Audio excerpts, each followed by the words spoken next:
vert est quand... Fait que il y a quelque chose qui fonctionne pas, hein.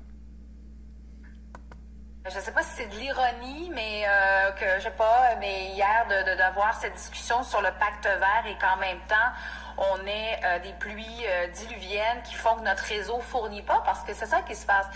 Plus il y a des plus les changements climatiques plus les épisodes liés au changement climatique sont importants et forts, mais plus notre réseau, qui n'a pas été construit pour recevoir ce genre d'épisode-là, ou du moins avant, c'était peut-être une fois aux 50 ans, une fois aux 100 ans, ben là, c'est rendu beaucoup plus fréquent.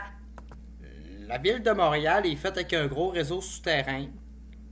C'est une île, en passant, qui est au centre d'un réseau fluvial, qui est au centre d'un déversement de bassins versants qui vient de Grands Lacs et qui se déverse vers la mer. Donc, quand il tombe l'équivalent d'un mois de pluie en une heure, ça pose problème pour une ville. Puis c'est pas de l'ironie. En fait, scientifiquement, c'est même très explicable. Quand on voit des États complets aux États-Unis en train de vivre de la sécheresse, quand on voit la sécheresse partout, ben, tu sais, en sciences, au secondaire, on m'a appris que rien ne se crée, rien ne se perd. Donc, dites-vous que quand on voit des lacs au Nevada, puis un peu partout dans les déserts qui baissent à vue d'œil, là, ben, cette eau-là, elle va toujours bien quelque part. Hein? Elle disparaît pas.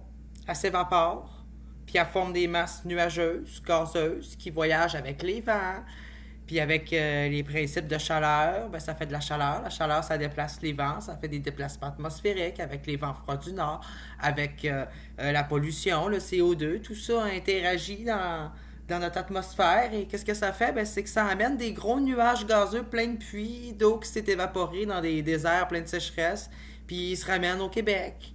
Puis là, ben, il tombe l'équivalent d'un mois de pluie en une heure sur la ville de Montréal. Fait que ça inonde toute la ville, le réseau routier, puis les métros, puis la ville souterraine.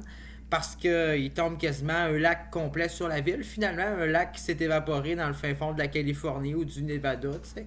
Mais qu'avec les vents, c'est rendu jusqu'à chez nous. Fait que quand on parle de conséquences des changements climatiques, ben, il n'y a aucune ironie là-dedans.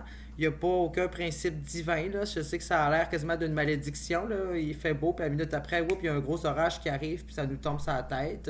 La température est complètement déréglée, mais tout ça s'explique scientifiquement. Scientifiquement par les interactions et l'activité, les conséquences de l'activité humaine sur le climat. Ce qu'on appelle le principe des changements climatiques. Un principe qu'on devrait commencer à adopter dans notre société. C'est de la science naturelle.